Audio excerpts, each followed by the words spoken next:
All of you, you are most welcome in GPS online YouTube channel. I am Pranam Dadral, English teacher. Today we are going to study about voice. तो देखो बच्चों, हमारा topic चल रहा था voice का। तो हमने वॉइस में इंट्रोगेटिव सेंटेंस का पैसिव वॉइस किस प्रकार से बनाया जाता है इसके बारे में हम चर्चा कर रहे थे। तो हमने सीख लिया था कि इंट्रोगेटिव सेंटेंस का पैसिव वॉइस कैसे बनता है। आज हम अध्ययन करेंगे कि इम्पेरेटिव सेंटेंस का पैसिव वॉइस किस प्रकार से बनता है। तो आज का हमारा टॉपिक है इम्पेरेटिव सेंटेंस का पैसिव वॉइस बनाना। वॉइस है लिंक किसका? इम्पेरेटिव सेंटेंस का। इम्पेरेटिव सेंटेंस, इम्पेरेटिव सेंटेंस का पैसिव वॉइस बनाना। देखो बच्चों, सबसे पहले हम इस बात के ऊपर चर्चा करेंगे कि इम्पेरेटिव सेंटेंस क्या होते हैं। इम्पेरेटिव सेंटेंस का मतलब होता है बच्चों आदेशात्मक वाक्य। आदेशात्मक वाक्य, इस प्रकार के वाक्यों में तीन भाव निहित होते हैं: आदेश, सलाह और निवेदन। ऑर्डर, एडवाइस और रिक्वेस्ट। तो अब हम आगे इसको बढ़ाते हुए बात करेंगे कि इम्पेरेटिव सेंटेंस को हम किस प्रकार से पहचानें कि ये वाक्य इम्पेरेटिव सेंटेंस का है। इस पहचान के बाद में ही हम उसका पैसिव वॉइस बना पाएंगे।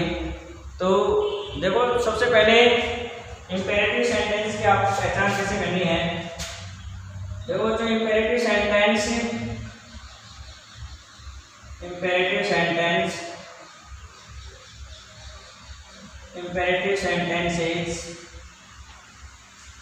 यानी आदेशात्मक वाक्य।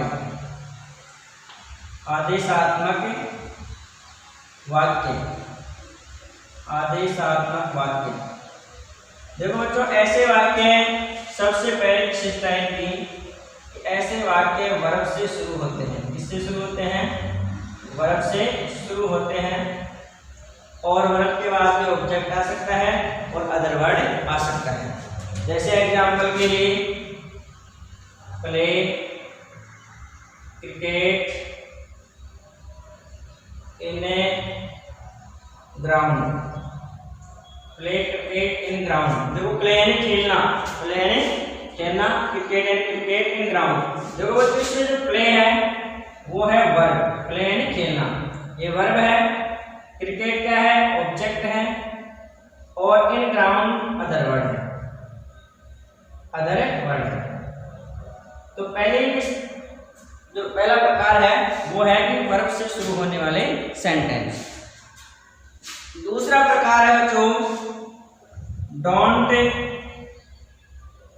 डोंट प्लस वर्ब, यानी डोंट के बाद में वर्ब आई तो वो वाक्य भी इम्पेरेटिव सेंटेंस का होता है। जैसे don't play cricket in ground. Don't play cricket in ground. देखो जो इसमें डोंट का मतलब मत। डोंट के बाद में ये डोंट आ रहा है और डोंट के बाद में प्ले क्या होगा? वर्ब। तो डोंट के बाद में अगर वर्ब आए तो वो सेंटेंस भी इम्पेरेटिव सेंटेंस होता है। नंबर थ्री है मेरा प्लीज और काइंडली। प्लीज और काइंडली के बाद में अगर वर्ब आए, प्लीज और काइंडली के बाद में अगर वर्ब आए तो वह वाक्य भी इम्पेरेटिव सेंटेंस का होता है। एग्जाम्पल के लिए देखो, इस प्रकार के वाक्यों में निवेदन का भाव होता है। इसका भाव होता है बेटा रिक्वेस्ट का भाव होता है इसमें।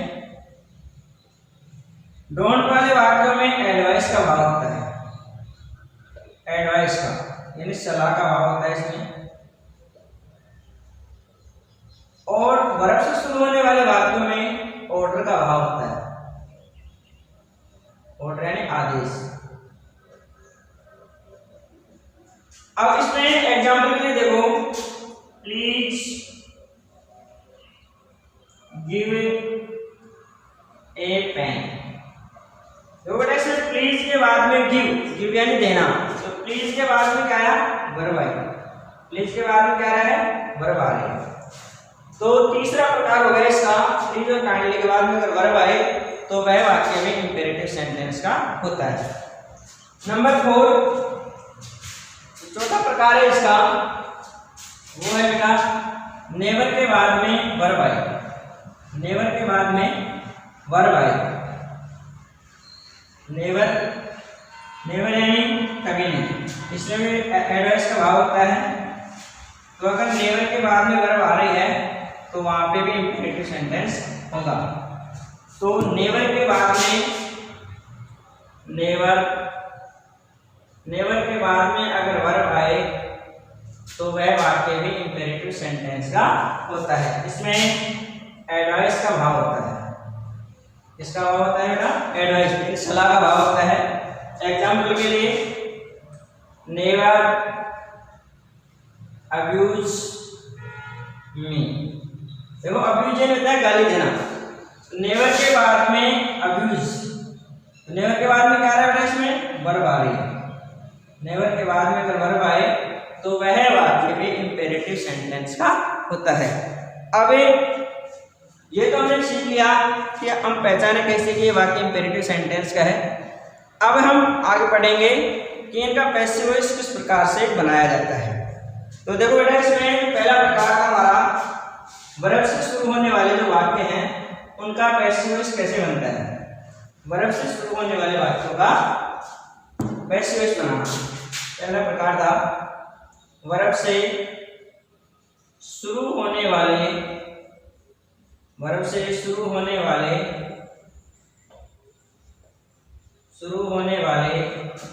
सेंटेंसेस। वर्ब से शुरू होने वाले सेंटेंसेस देखो, जैसे हमारा एग्जाम्पल है read English carefully. Read English carefully. अब देखो इसमें रीड यानी पढ़ना और इंग्लिश यानी अंग्रेजी, केयरफुल यानी सावधानीपूर्वक, अंग्रेजी को ध्यानपूर्वक पढ़ो। तो इसमें वर्ब आ रही है, वर्ब के बाद में इंग्लिश क्या है बेटा, ऑब्जेक्ट है, और केयरफुल क्या है, अदर वर्ड है। केयरफुल क्या है, अदर वर्ड। अब इस वाक्य का पैसिव वॉइस कैसे बनता है, ये देखो। इस प्रकार के अगर वाक्य आए और अगर आपको पैसिव वॉइस बनाना हो तो ऐसे वाक्यों का पैसिव वॉइस बनाने के लिए सबसे पहले आप लेट लिखो, उसके बाद में ऑब्जेक्ट आएगा, ऑब्जेक्ट के बाद में अगर वर्ब से वाक्य शुरू हो रहा है तो इनमें हमेशा बी वर्ब आती है, बी। उसके बाद में वर्ब की थर्ड फॉर्म के बाद में अदर वर्ड, थर्ड फॉर्म के बाद में अदर वर्ड। ये सूत्र है, इस सूत्र के अनुसार आपको पैसिव वॉइस बनाना है। तो देखो तो कैसे बनेगा, ऑब्जेक्ट क्या है इसमें, इंग्लिश। तो सबसे पहले इंग्लिश, सबसे पहले लेट के बाद में इंग्लिश के बाद में बी वर्ब सुना है आपको, बी।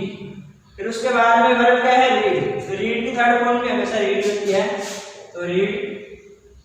अब अदर वर्ड क्या है, केयरफुली। तो केयरफुली को हम ऐसे के ऐसे लिखेंगे। तो इसका पैसिव वॉइस क्या होगा बच्चों, let English be read carefully. तो ये है वर्ब से अगर वाक्य शुरू हो रहा है तो उसका पैसिव वॉइस आपको इस प्रकार से बनाना है। अब नंबर 2 है, अगर वाक्य डोंट से शुरू हो, अगर वाक्य किससे शुरू हो, डोंट से शुरू हो, तो उसका पैसिव वॉइस इस प्रकार से बनता है। देखो बेटा इसमें नंबर 2 है डोंट से शुरू होने वाले सेंटेंसेस। दूसरा नंबर है डोंट से शुरू होने वाले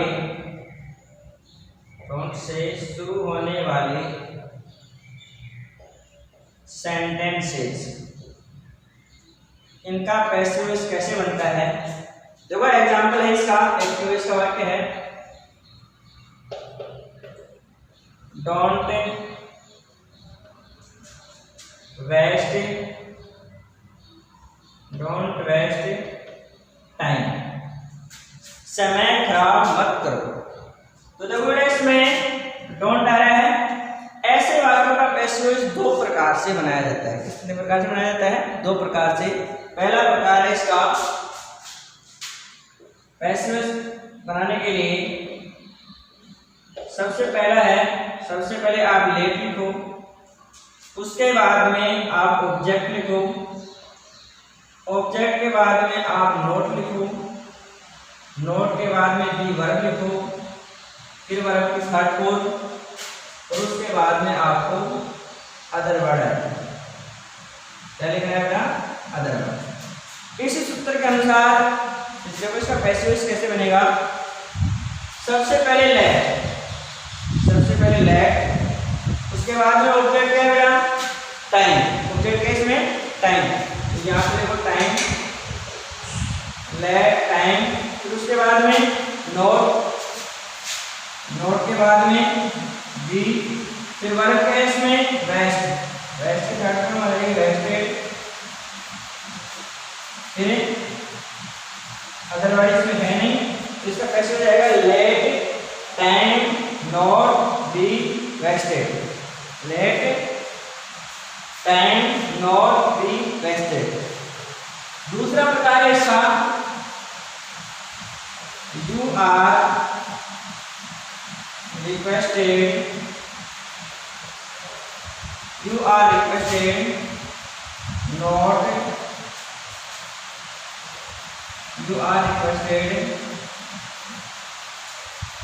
नोट टू, फिर है बाकी सेंटेंस।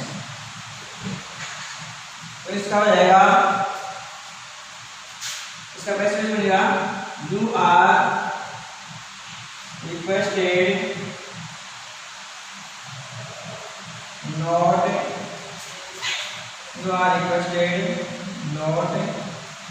टू, फिर बाकी बचा क्या है? Waste time. इस प्रकार से पहला तरीका ये हुआ और दूसरा तरीका ये हुआ। इस प्रकार से आप कौन से वाक्य शुरू हो रहे हैं तो उनका आप पैसिव वॉइस बना सकते हो। नंबर 3 है, अगर वाक्य प्लीज और काइंडली से शुरू हो तो उसका पैसिव वॉइस कैसे बनता है। अगर वाक्य प्लीज और काइंडली से शुरू हो तो उसका पैसिव वॉइस कैसे बनता है। ये देखो नंबर 3, प्लीज और काइंडली से शुरू होने वाले सेंटेंसेस। इसका वाक्य है, देखते हो एक्टिव वॉइस का वाक्य है इसका प्लीज गिव ए पेन। जो बेटा इसमें प्लीज के बाद में क्या है, गिव देना वर्ब आ रही है ना, ए पेन, तो इंपेरेटिव सेंटेंस है। इसका पैसिव वॉइस आपको किस प्रकार से बनाना है। इसका पैसिव वॉइस बनेगा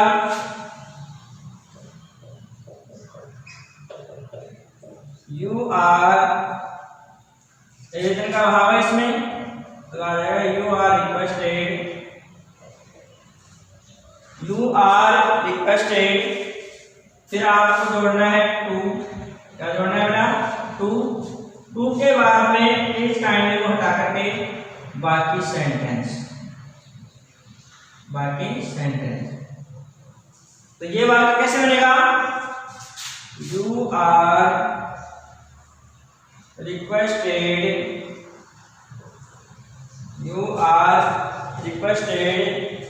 टू, फिर बाकी क्या है? Give a pen. You are requested to give a pen. तो अगर प्लूरल काउंटिंग शुरू हो तो आपको किस प्रकार से पैसिव वॉइस बनाना है। अगला है, अगर वाक्य नेवर से शुरू हो तो किस प्रकार से बनाना है। अगर वाक्य नेवर से शुरू हो तो उसका पैसिव वॉइस किस प्रकार से बनता है। अगला है, अगर वाक्य नेवर से शुरू हो, अगर वाक्य नेवर से शुरू हो, नेवर से शुरू होने वाले सेंटेंसेस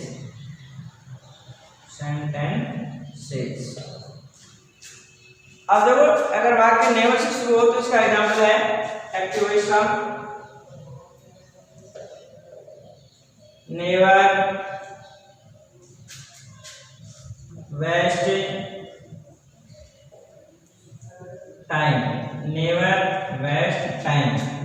तो इस वाक्य का पैसिव वॉइस बनाने के लिए सबसे पहले आपको क्या करना है, पैसिव वॉइस बनाने का सूत्र है इसका, सबसे पहले ऑब्जेक्ट लिखो, उसके बाद में शुड नॉट बी लिखो, फिर वर्ब की थर्ड फॉर्म लिखो,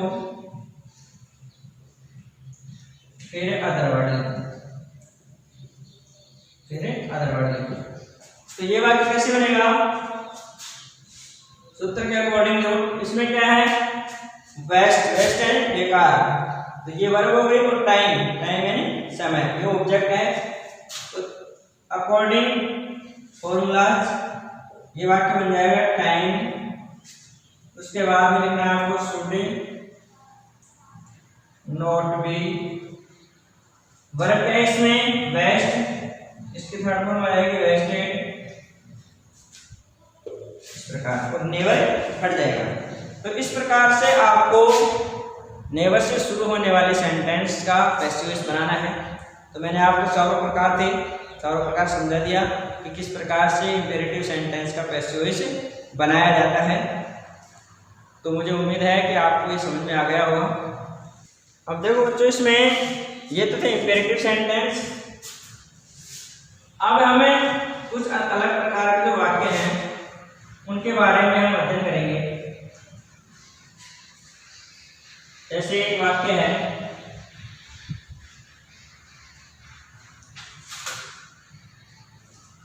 एक्टिव वॉइस का वाक्य है, आई रिमेम्बर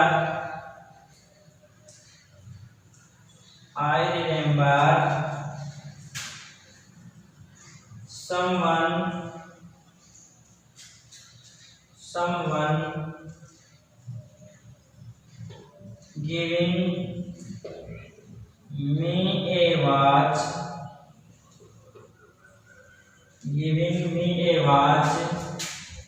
on my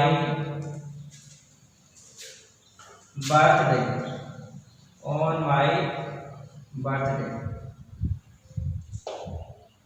तो जब इस प्रकार के वाक्यों का पैसिव वॉइस कैसे बनता है, सबसे पहले ये वाक्य है आई रिमेम्बर, तो इसका पैसिव वॉइस कैसे बनाना है आपको,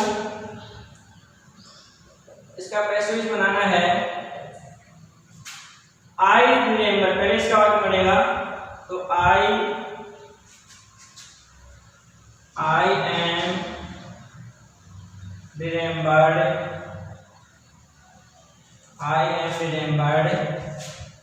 अब इसमें जो ये वाक्य है इसका पैसिव वॉइस बनाना है, ऑब्जेक्ट क्या है इसमें, ए वाच,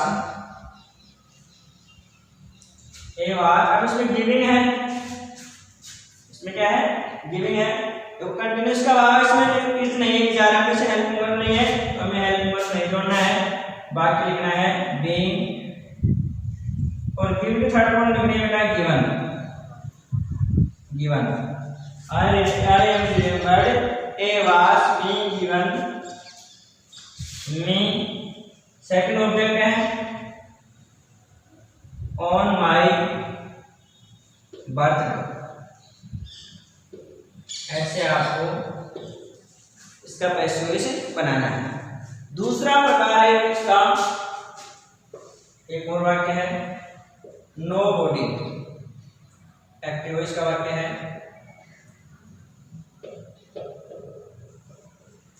नो बॉडी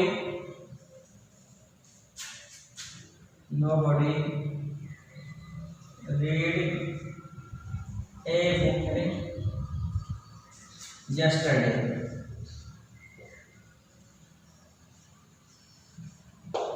देखो बेटा इसमें नोबॉडी आ रहा है, तो नोबॉडी आए तो इस वाक्य को कैसे बनाना है आपको, इसका पैसिव वॉइस किस प्रकार से बनता है। इसका पैसिव वॉइस बनता है, सबसे पहले आपको ऑब्जेक्ट लिखना है, ऑब्जेक्ट, उसके बाद में अगर नेवर आ रहा है तो आपको नेगेटिव बनाना है। क्या बनाना है बेटा, नेगेटिव। रीड है, यस्टरडे आ गया, सिर्फ पास्ट इंडेफिनिट का वाक्य है, तो वर्ब सेकंड फॉर्म में, तो वर्ब सेकंड फॉर्म में तो आपको पैसिव वॉइस में हेल्पिंग वर्ब वाज लगाना है।